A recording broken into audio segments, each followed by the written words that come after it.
chilled out though. No, I get it. Ooh, the room's cold. Yeah, I just turned it off there. It's nice. If ever a man skipped into the studio today, Colin Darty. No sleep, just looking at tweets all night. We've no time to talk about us now. What? Exactly. Very good. Very good. Paul, love it. Love you bringing that stuff. That's great. Yeah. No, listen, for sure. Let me see what I'm doing. Just if you're thinking after like 40 seconds, it's like, is that all the Villa we're doing? It's we'll kind of come back to it because talk to you about it almost in a bit more depth for like 3, 4 or 5 minutes, whatever we want to do. That's my thinking anyway. 3, 4, 5 minutes, 10, 15, 20, whatever you think. Yeah. Cancel Gary Breen. Okay. We give it a go. Day 4 of our shiny new venture. Prince William's never felt better. Conan Doherty, Derry to his core, and Prince William shared an experience last night. Jeez Louise, they don't get there often, but when they do, Aston Villa, it's a European love affair. You danced into the office today. I thought you'd be insufferable. You've been okay. I think I play this card every so often then. You know, once you get to where you want to go, you just play the smug card in every so often. I imagine it's even more annoying for you. It was amazing. I mean, it really was. So Gary Breen's going to join us later on. He will be talking Aston Villa, Arsenal, dreaded international week looming. Heimer Hallgrimsson talking today to the media. So that is on the way very shortly. I'll come back to you in Villa. I have any other business first, if that's okay. Let's do it. Emails hopping. In no particular order, Shane Smullen emailed in to say, "Hi Joe, I would love to see."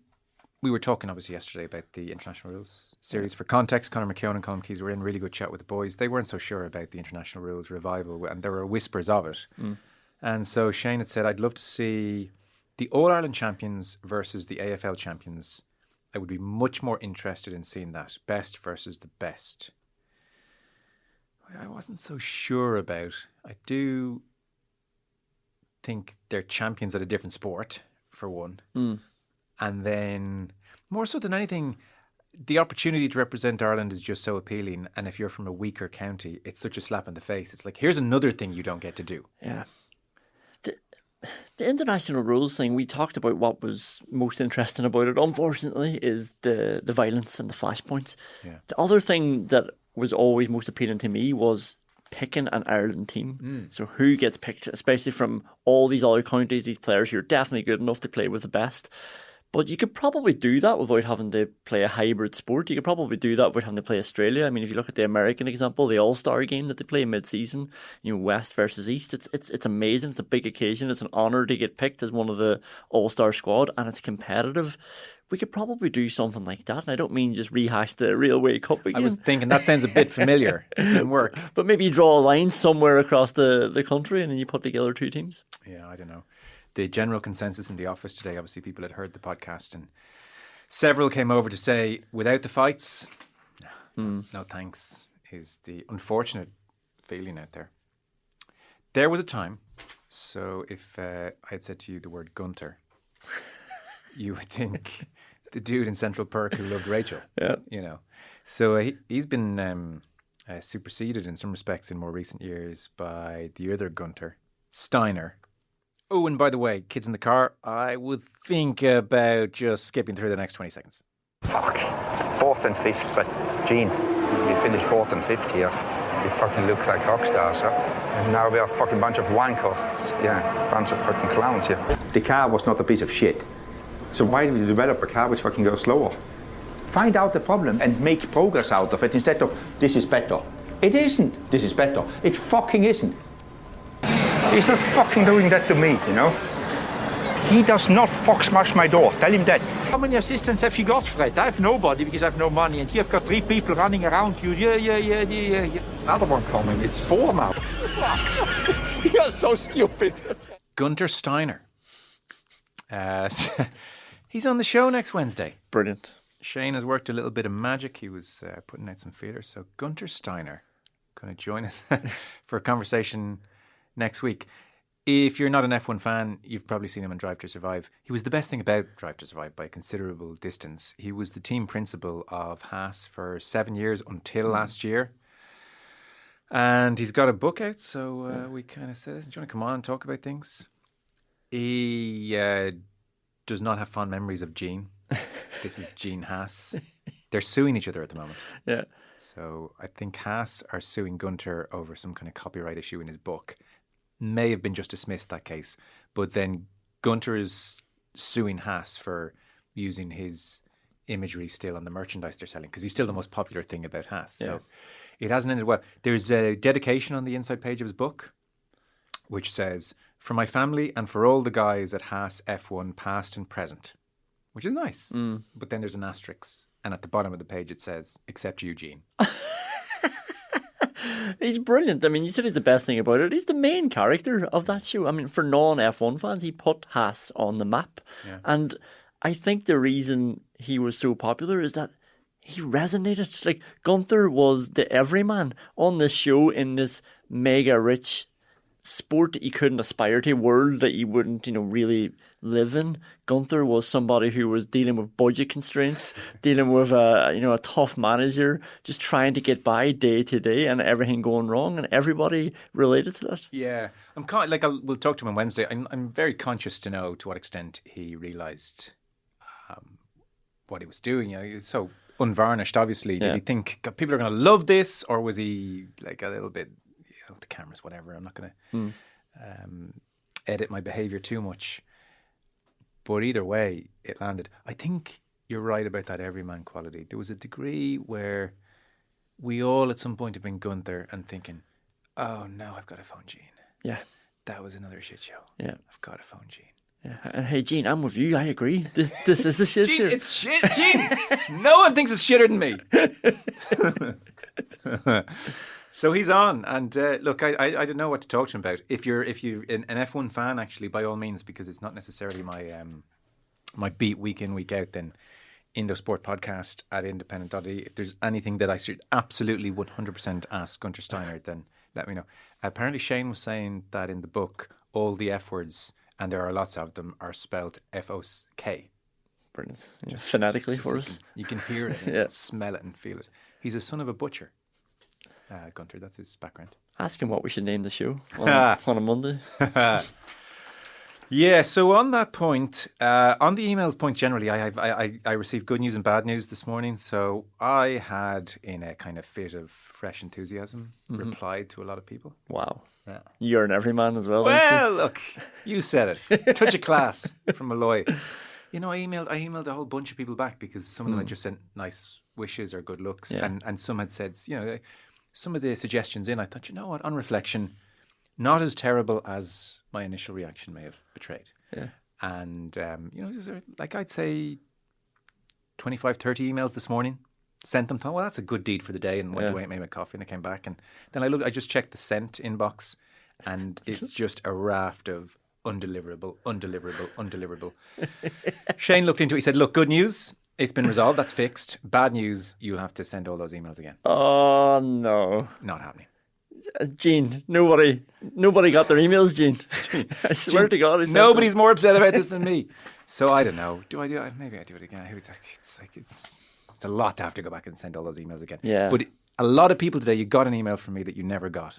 I sort of think you do need to send it now, because there's going to be a lot of people who weren't expecting an email from me. Now think, you might go back and send that now. Oh, maybe. I might just copy and paste. Thanks, best Joe. On the not the Monday panel situation, it's now a saga, really. So on YouTube, poll fired over a bunch of these from YouTube. So somebody said, call it Sport Talk, spelt like Talk Sport. D. Keane suggested On the Ball. I like that. That's very clever. Very, yeah. The Joe Show, that's kind of taken.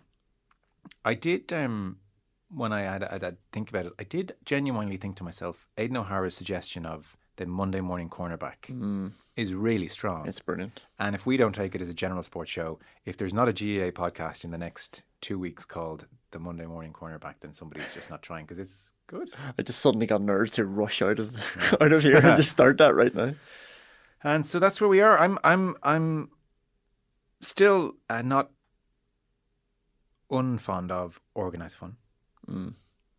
Organised fun. Time for organised fun. I can sort of feel myself saying that. Just a final thought from Paul in Mullingar, who said, "Congratulations, great start, loving the show." Thank you, Paul. Worryingly, he then said, "I'm currently listening to an Alan Partridge audiobook." And I thought, uh-oh. and I thought of you. Yeah. Which he says is brilliant. I've never done the Alan Partridge thing, have you? Oh, brilliant. Yeah. The audiobooks. Oh, no, not the audiobook, sorry. The show for sure. Yeah. But the audiobooks never No. reached out and grabbed me. But I've heard they're really, really good. But Paul's enjoying the audiobooks, which is brilliant. Anyway, he talks about the different names that he's thinking of calling his house in said audiobook. Excalibur, Manor House, Alan's House, etc. In the end, he just picked Classic House. My point here is that the obvious answer is often the best. I therefore put forward my case for the Monday panel naming debacle. My answer is to avoid reminding us that it is in fact Monday and simply call it the Weekend Review. Thank you for your work, Paul from Mullingar. Simplicity. The Weekend Review. I mean, is it so bad it's kind of ironically good? I don't know, perhaps. A bit like the running order. I think we were closer with not the Monday panel. I think that's at the moment I'm with organised fun. Yeah. Yeah, knock a bit of structure into it. What's the leading lights? We got running order. We've got organised fun. And not the Monday panel. And Monday morning cornerback. No, I think that's too GA specific. Unfortunately. It is with regret. Okay. Yeah. So because not the Monday panel to Dan's concerns, it's fine if it's on a Tuesday now, if it's a bank holiday Monday. It's not the Monday panel. Fair point. Okay. There it is, full time. It's one of Aston Villa's great nights. And the team they beat in the final in 1982, Bayern Munich, have been beaten tonight thanks to a wonder goal from John Duran at Villa Park. Emery receives the adulation from the crowd. Martinez gets the hugs from his teammates. And John Duran's name is up in lights in the second city tonight. He's come off the bench. He's 20 years of age, all the way from Colombia. And he scored one of the great European goals for Aston Villa. What a night. Full time. Aston Villa 1. Bayern Munich 0. Crowd kind of amazing at the end. On Prince William. I'll get on to the good stuff in a second. How self-conscious do you think he is? He's obviously incredibly aware that the cameras are on him a lot. He's obviously aware that there's a general PR aspect to his job. Like, this isn't, Rod Stewart goes to a Celtic game. He doesn't really care if you catch him in the throes of celebrations or if he's picking his nose. It doesn't really matter. But for Prince William, where imagery is about 95% of the job, he must be keenly aware that I need to display my common touch credentials here. Yeah. My genuine understanding of football and love for Aston Villa. And I thought, it was a self-conscious display I felt from Prince William. He knew I'm on screen a lot. And if he didn't know initially, he would have received a message from somebody to say, Your Highness, just to let you know, this is happening. So be aware. I always wondered sort of the train that he's on now. Like, did he go to a match because he wanted to go to a match? Did he go to a match for that reason? You said it would be good for me to get out of the capital, go down the country, go to a match. And then it sort of became a weight of expectation then that he had to continue to show his common touch, because that's one of the things that himself and Harry had always been praised for, that they were, they were one of us. Almost, I say that with a big pinch of salt. Fresh, young. Yeah. But there is also an element of he's been with Aston Villa through the dull days as well. I mean, he was going to championship matches when it would have been easy for him to just exit stage left. And, so it's a sincere thing, you feel? Yeah, Villa were down there for 3 years. When he came back up, people might not have even remembered that he was still a fan. But yeah, it was those famous scenes of him. And it did look like you forgot the cameras were on after he got promoted, and him and John Carew hugging. And yeah, it's really nice moments over the years of him. And Emery speaks very highly of him as well. Because I was just curious. I suspect, like a lot of people, you don't really think too much about his Villa connections all that often. So I googled actually, why is Prince William, and straight away the suggestion was an Aston Villa fan. So he talked about he has friends who support Villa, and the first game he went to was an FA Cup game, Bolton Aston Villa back in 2000. That was the year they got to the final. Lost to Chelsea. Yeah, 1-0. He said it was fantastic. I sat with all the fans, my friends. I had my red beanie cap on. I sat with all the Brummie fans, and I had a great time. It was the atmosphere, the camaraderie. I really felt there was something I could connect with. So that's his story, and he's sticking to it. It is such a strange existence, and he must be acutely aware of the PR war. Did you ever read Spare? No. It's really good. This is Prince Harry's book. And I'm not a big royalist as such. I'm vaguely interested in them, I guess, like your average person. But the fact that J.R. Moehringer was the author sucked me right in. He of the Agassi book fame, which is just about creme de la creme. So I figured everything this guy ever does is excellent. Like Prince Harry, I do find nauseating. Yeah. Difficult character to warm to increasingly. But I thought this book is going to be interesting. And it really is. But it's so damning of somebody like Prince William. And he would be so keenly aware of every aspect of his image. That's what jumps out in the whole thing, you know, as a whole, that like this is a family who in their separate houses every morning have the papers set out in front of them, and there's a level of jealousy and paranoia and competition and, oh my God, leak something about them. This is Harry's sense of it. But also, like, William comes out of it terribly, to the point where one thing I always remember about it is there is a period in Harry's life where he very genuinely, you know, he's had a horrific situation with his mother dying, and he finds a great comfort in going to Africa, and he falls in with some conservationists from around the world, but they work obviously to keep animals safe from poachers, and he goes and camps with them for weeks on end every year, tells them things he doesn't tell anyone, etc. And so he's really building this kind of very real affinity with Africa. But back then to the squabble, there's like constant who gets to do what charitable trust and who gets to do this. And so, you know, Princess Anne has to watch Scottish rugby 10 times a year. But the immortal line that William screams at Harry at a certain point when Harry's thinking of getting something going for elephants or something like that is, quote, from the book, "Africa is my thing. You can't have it." Oh my God. So listen, this is why I'm thinking when he got the message, Your Highness, this is really going very well. I think you should really just kind of, you know, just be aware. Yeah. I found myself watching the football and also thinking of Africa is my thing.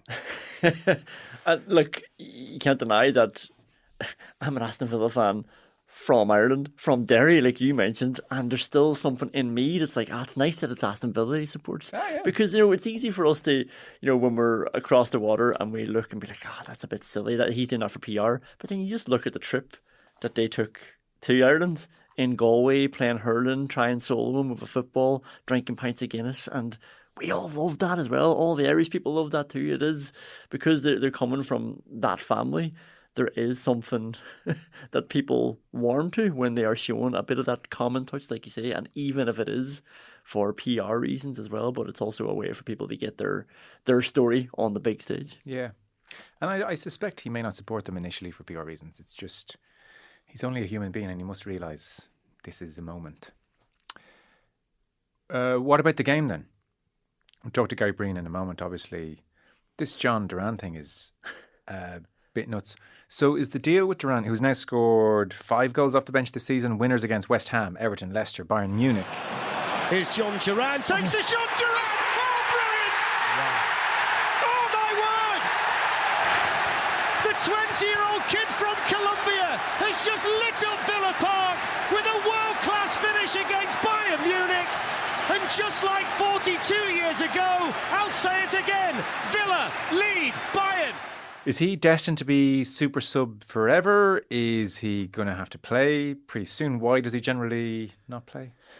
Because Watkins is brilliant, and I know John Duran's stats are incredible, and I'm not taking away from him at all, but Watkins has to play as well. I mean, even the first half, like Upamecano could have been sent off because of what Watkins Can they not is play doing. together? I think it's going to get to that stage. I actually think it is. Now, last night, and a lot of the time they have played together this season, Duran's come on and he scored the winner, but he's been playing with Watkins. They've moved Rodgers out wide. Okay. Last night they're playing Bayern. They're under the pump a little bit. They did not need and they couldn't change the system they had to make a straight swap striker for striker because Rodgers is sort of dropping into midfield as well. If you have the two of those up there, it just changes that. And Duran too good now to not come on. So even if Watkins is ripping it up, even if Watkins can so obviously play 90 minutes like he always has, never gets injured, Duran still has to come on. He commands a place now. He scores winners. He scored 4 game-winning goals already this season. 3 in the Premier League, which is already the joint top ever across a whole season. That was only in September that he scored 3 game winners off the bench. He seems to be an interesting character, and even the players are, in so much as players give anything, alluding to that. Emiliano Martinez in particular, who, by the way, again was awesome. He came back with a different mentality this season. He's willing to work hard, which suggests there's a bit of a backstory there.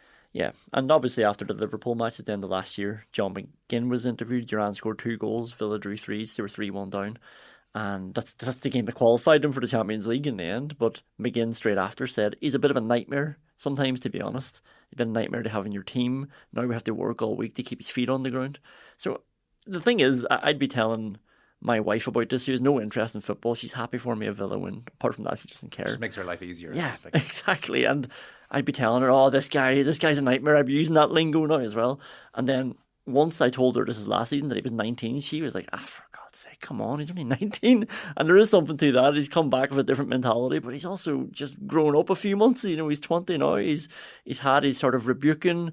He obviously trusts Emery as well because he is getting a lot out of him. He thinks he should be playing more. Why wouldn't he? Because he's playing so well. But maybe he also respects what Watkins is doing now as well. And like this, it's amazing that Villa have this problem now. If you go back like 6 years ago, last night was Steve Bruce's last game in charge of Aston Villa. Had the cabbage thrown at him.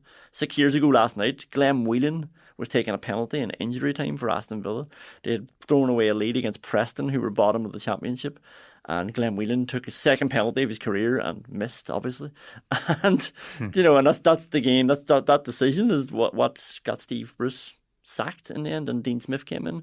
And since then, since last night, 6 years ago, Villa went on this journey then to get promoted. They had to win 10 games in a row in the championship at the end of the season to just qualify for the playoffs. And it was all by the skin of the teeth. Won the playoffs, stayed up in the last game in the Premier League the next season, and then they've just continued to push on.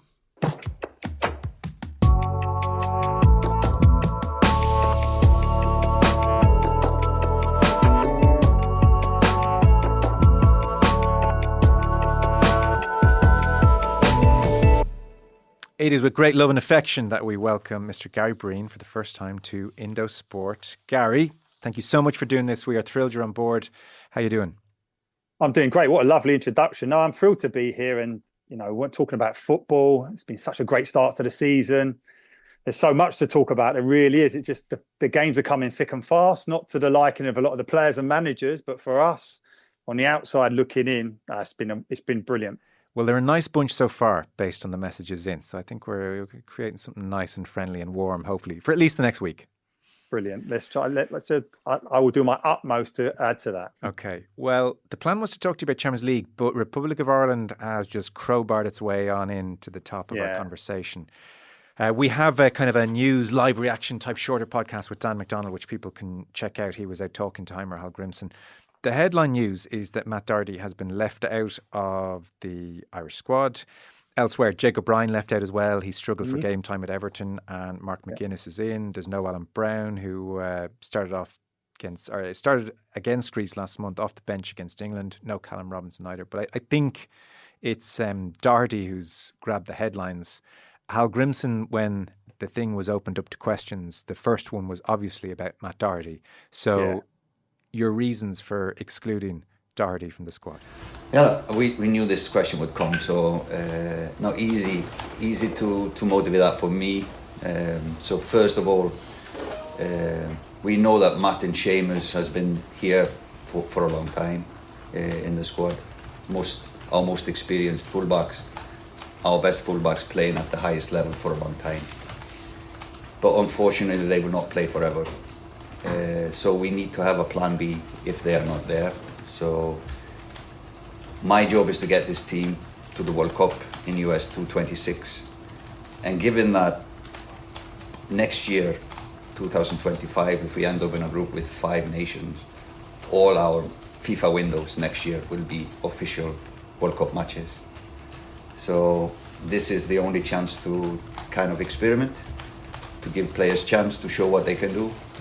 And that is the reason why we opted to go for other players at this stage.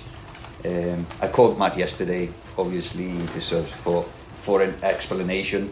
He was not happy, of course. He wants to play every game for Ireland, but I just ensured him that it's not like we are leaving him out. We're just testing other players. I think because of his experience as well, not to bring him in to have him on the bench.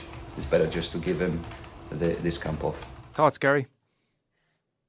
Yeah, interesting in terms of that. Bearing in mind the fact that Seamus is injured, you always feel that you had Matt Doherty as a backup. But if he was to say that it's about an opportunity to experiment, we don't have time to experiment. I know maybe a little has been lost in translation a little bit, and I can understand what he means. But if Matt was to put up an argument in terms of why he's been dropped, you could quite easily say he's been culpable for goals in the last 2 games, not staying with runners and things like that. But it is a bold call. It really is. It gives an opportunity to other players. But, you know, it's interesting to think, like, he's been so hands-off, Heimer, in terms of like how he's approached this Ireland job, giving a lot of the decisions and the training to John O'Shea and Paddy McCarthy.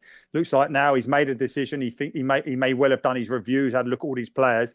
And that's a bold decision straight away. It's certainly one that will grab the headline. And we don't have time to play the entire press conference, but just like moments after that answer, he was asked about his general approach to Nations League. Like, how much experimentation are we talking about here? Or what is your kind of philosophy about guiding the team in the short to medium term? And he repeated something he had said a lot last month, which is his logic in terms of putting this team together is, I need to find my first 11 and I need to play them for as many minutes as possible. I need connections on the pitch to develop. So I need to find my first 11 and play them constantly. And that is how I see things. To which Nathan Murphy in the press conference put up his hand and sort of said, sorry, that doesn't make sense in light of the Matt Doherty omission. So, I mean, if you're trying to play your first 11 all the time and you've left him out, that they don't tally. And Hal Grimson sort of was like, oh, well, look, it's a mix of both. It's a mix of both. It's Dan McDonald's sense, and people can listen to that podcast as well in the feed, was, look, this is a drop-in. And he's just trying to be diplomatic about it. Yeah, I mean, listen, Dan is so good in terms of the insight he gives us being in and around those press conferences, and you get a feel more than what's the actual words that may well be presented to us in print. But my immediate reaction is, yeah, he's been dropped. Simple as that. You know, as a player, you know it. A manager may well come to you and go, say, listen, I'm just going to try other lads out. And you think, well, you'll be trying them out if you're happy with me. You know what I mean? We have to win games as such. And I know it's going to be so difficult to qualify for the World Cup in terms of the fact that the numbers associated with it, but our seeding is so important, and it looks like, you know, it's all going to be on those games, as he said, in the future in terms of trying to qualify from when that draw is made. But on the flip side of that, though, Joe, I don't mind him saying this, and I need to find this 11 and I need to find it early. The very fact that he feels that Matt is not going to be in that 11 is the reason why he's made that decision. Yes. So, I mean, look, if the complaint last month was, Heimer, you're a little bit standoffish. Yeah. He's taking control now. I think that's the message.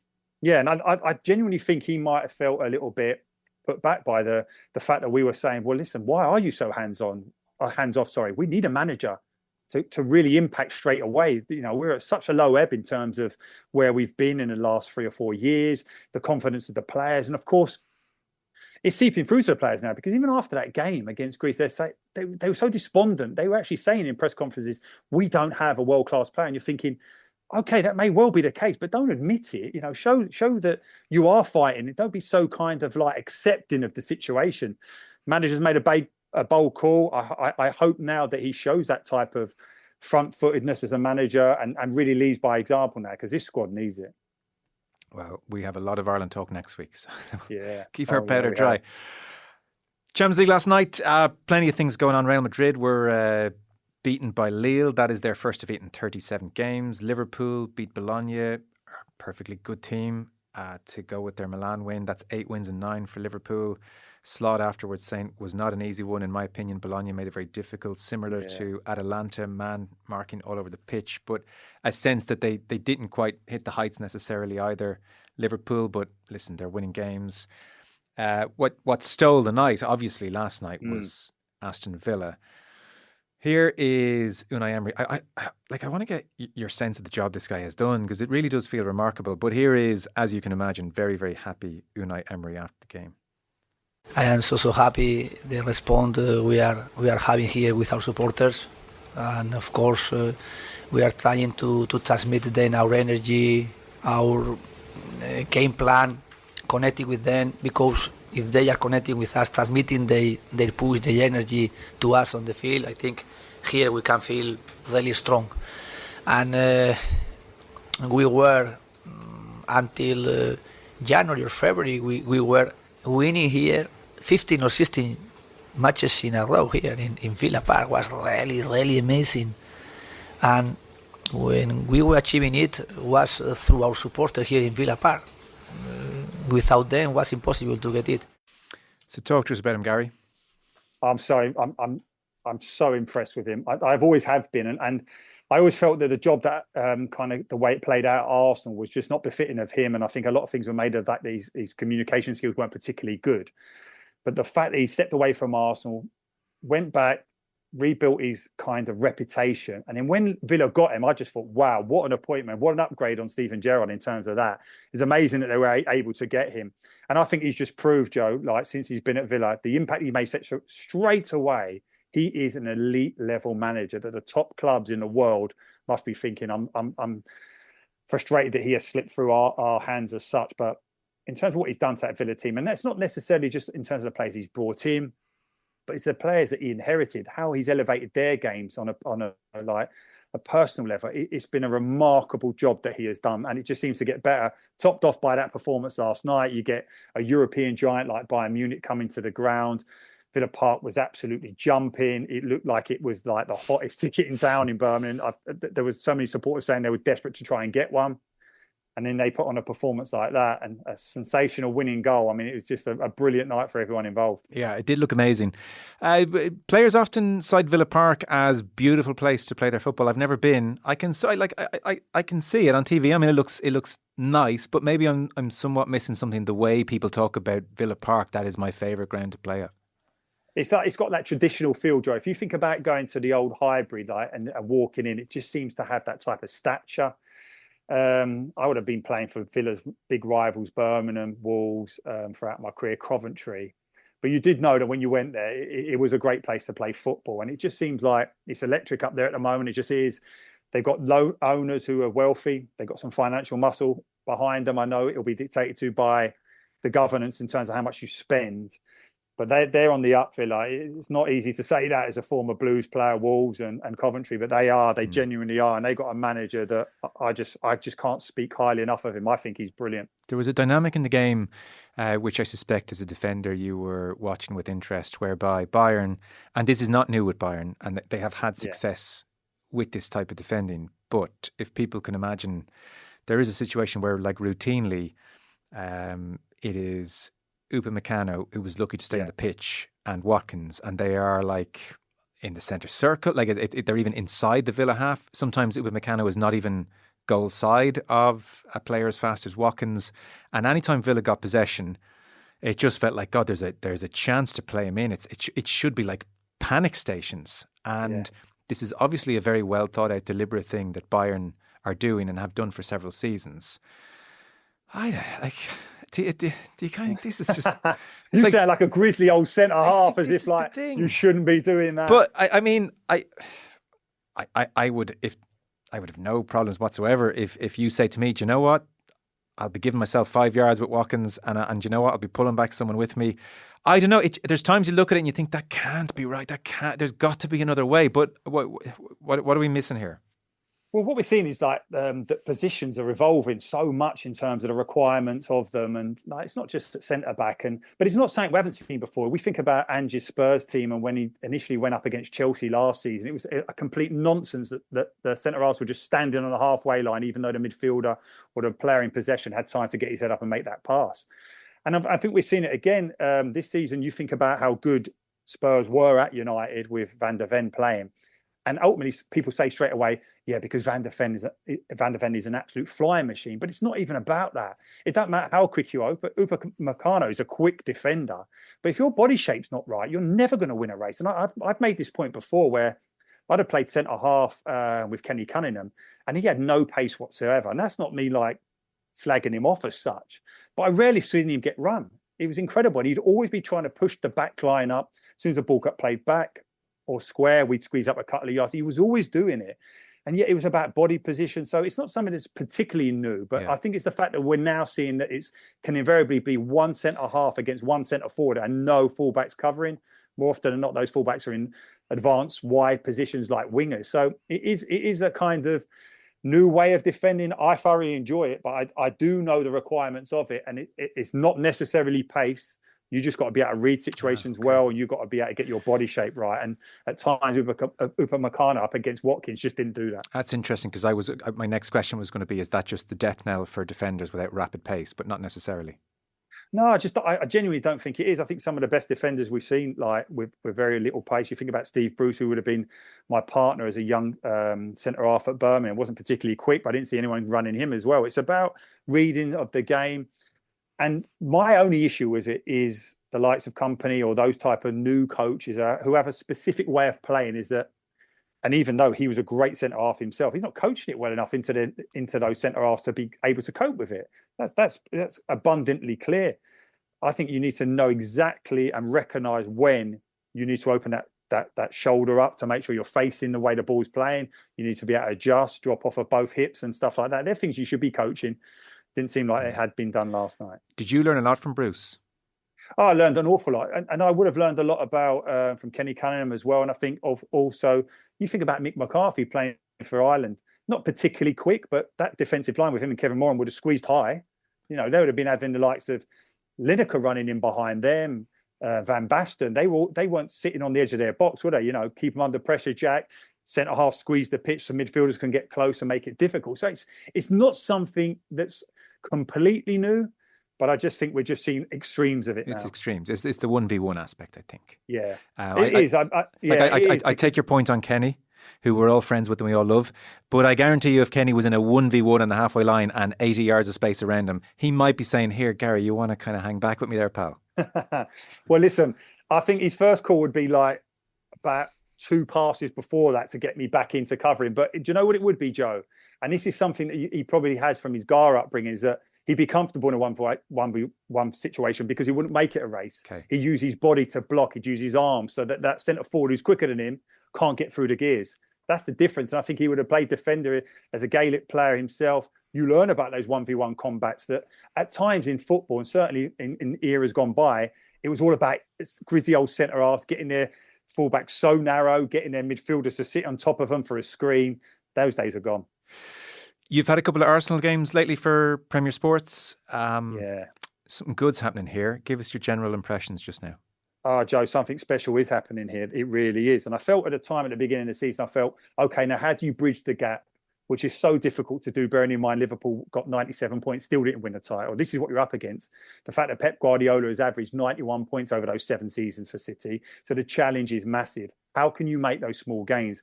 Arsenal have had a brilliant last couple of years where the belief is growing. It's gone to another level again. I think you've seen that in the performance against PSG in the Champions League, where it was so efficient, so controlled.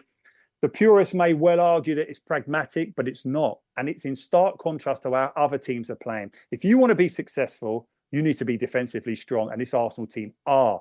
But there's so many caveats as to why they are where they are. And everyone would maybe add pressure to Arteta by saying 5 years in, he's got to win a trophy now. Now, I would argue on that point. I'd say, yes, the reason he must win a trophy is because of how strong this Arsenal team is right now. But I would counter that by saying, well, what if he doesn't win it? What if he now ends up 1 point behind City at the end of the season? What are you going to say then? That he's failed? Arsenal as a club from top to bottom are in such synergy. It's incredible. It's the hottest ticket in town in terms of London. You just cannot get. And the Arsenal fans, where they were fighting each other before towards the back end of Wenger and what was happening with Unai Emery in terms of trying to fix that mess, are now just absolutely loving what they're seeing. And I love, Joe, I know you're probably going to ask me, I love the fact that someone as quiet and as unassuming as Saka has now come out and said, we're going to win this league. Yeah, publicly. You like it? I like it. And I know people will go, well, you're adding pressure, but I don't think it's a flippant comment. I don't think it's a throwaway comment. And what are we going to, what do we want him to say ultimately if the question is posed to him? Do you think you can win it? We don't want to hear the usual generic stuff. Oh, take one game at a time. He said, yeah, if you want me to ask, and I'm giving you my honest opinion, I think we're going to win it. And I don't think there's many people who would disagree. We know how great City are, but it just feels like they have got some difficult moments as Arsenal are really in the ascendancy on their shoulder.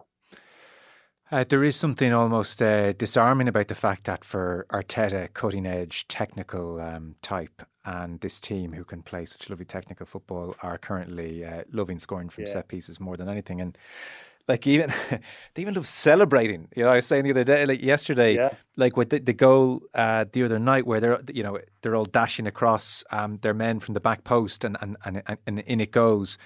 And like they're sort of like in a flying V formation, and they just keep running and celebrating with each other. And they're just like, our favourite goal to score is a set piece. Joe, do you know when you watch them, okay? Yeah. And they get that corner, it's sheer panic in the opposition. Well, do you remember I was like, gonna back ask, in the day when Rory Delap used to get the ball for a throw-in for Stoke? And the opposition would rather give away a corner than give away a throw-in because they knew what was coming. It's so meticulously designed in terms of even watch Saka taking it on the left. The left foot in swinger and Rice on the other.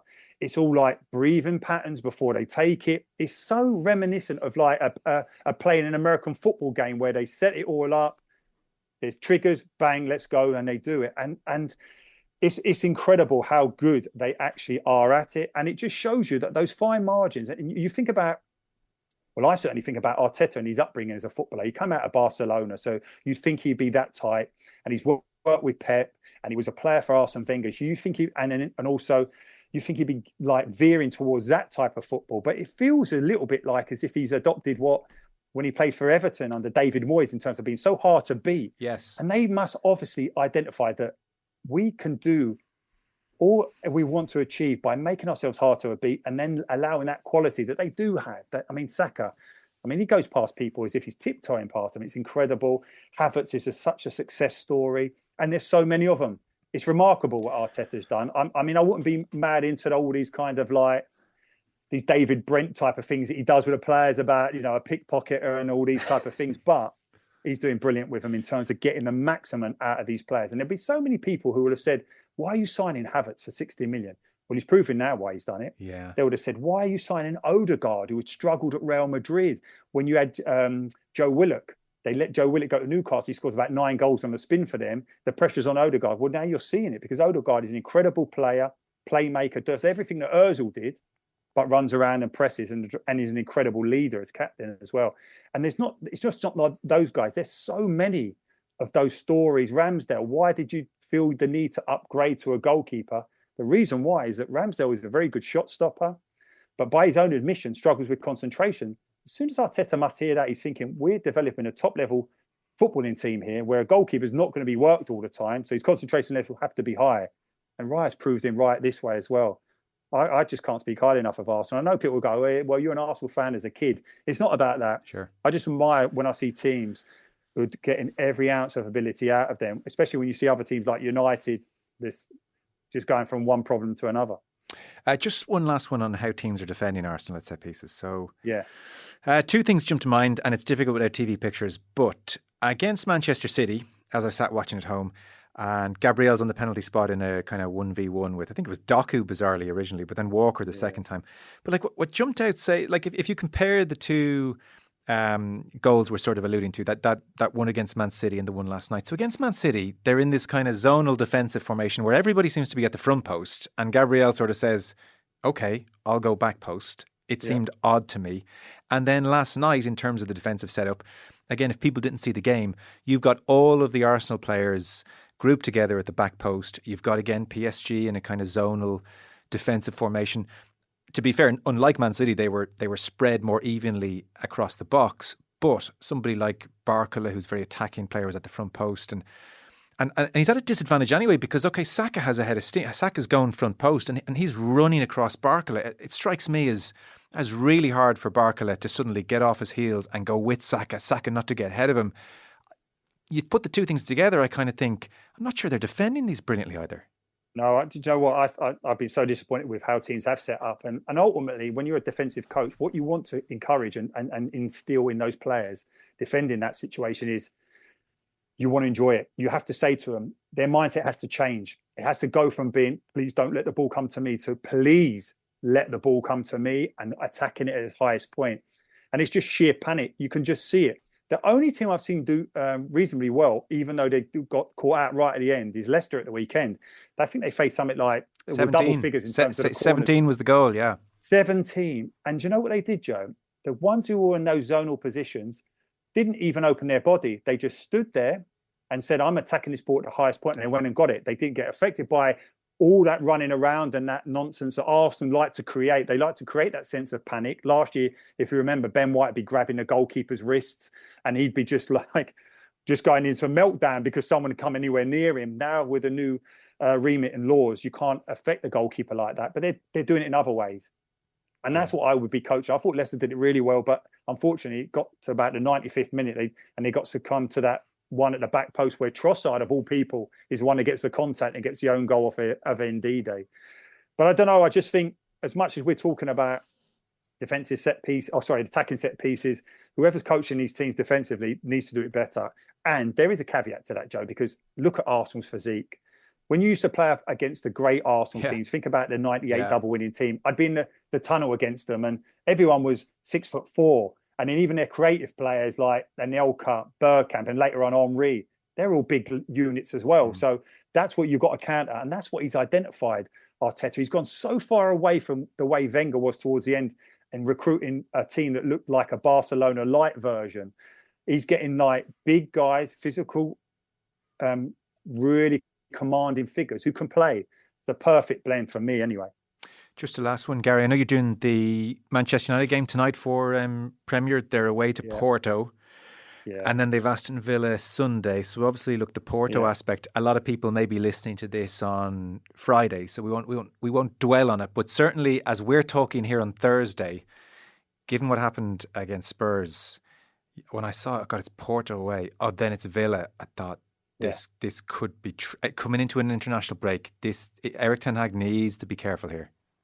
Oh, listen, in terms of getting that Porto game, they don't have any of those star names like they had before. They're third in their league at the moment, but they're in good form. They're a solid team. But it's a difficult away game. There's no doubt about it. And they're Villa as well. And they need a reaction more than anything. They need to show something about trying to build their way back up. Ten Hag's talking about using the anger. He talked about using the madness. That won't be enough. They need to use their heads. In terms of watching United, I just have not got an idea in terms of how they're trying to play. I don't know how they're trying to recruit. You've got front guys who can't press, Garnacho, Rashford, Xerxes. They just can't get near to press, and then they try. And then you've got Eriksen, Bruno likewise. And the reason they do that then means that you've got a back line, centre halves who are not quick, so they drop off. So there's a huge amount of space in midfield, and it's something we saw last year. I don't see it getting any better. In fact, I only see it getting worse this season. And although I think Ten Hag can be a good manager elsewhere, I just don't see it happening at Manchester United. I'm sorry, I genuinely don't.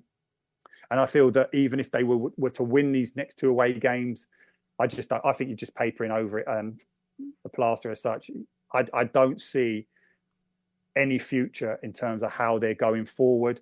I like the fact that the new owners and not the new owners, but the new infrastructure in terms of putting the best in class, Dan Ashworth, all them type of guys said, okay, we're going to put a structure in place and we're going to give you, Ten Hag, the opportunity to be successful underneath that on the back of winning that FA Cup final.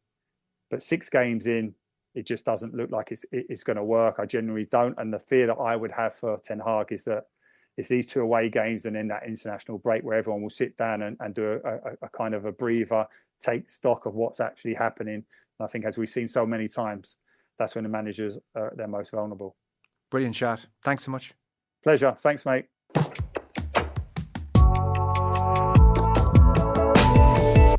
Gary Breen there, talking all things Villa, Ireland and Arsenal. So that is this edition done and dusted. Dan McDonald's going to join us later on. He is, I would think around now as we record, listening to Heimer Hallgrimsson. So we're going to check in with Dan and hear what he had to say. There is Rovers obviously in action this evening as well, not to mention against Shelbourne on Sunday. So we'll chat to Dan about that. And it turns out League of Ireland clubs, it's an exclusive story Dan had today on the back of the newspaper.